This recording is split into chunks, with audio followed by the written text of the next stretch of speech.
Hello guys, welcome back to 1 Minute IT Shot. In this video, I'll show you how to fix the "there has been an error" message in Microsoft Store when trying to install or update applications.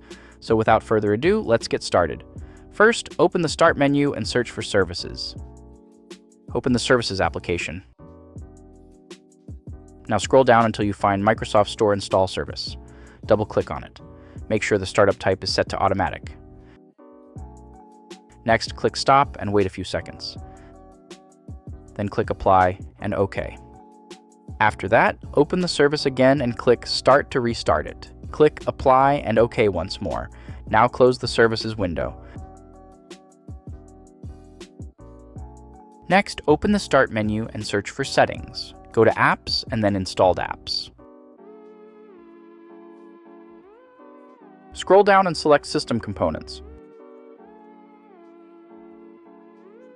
Find Microsoft Store, click the three dots next to it and choose Advanced Options.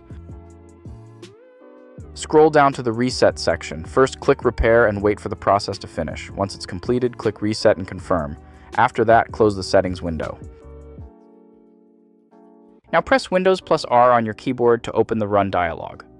Type wsrreset.exe and press Enter. A command window will open for a few moments and Microsoft Store will automatically launch afterward. And that's it. If this video helped you out, please leave a like. Take care. Bye.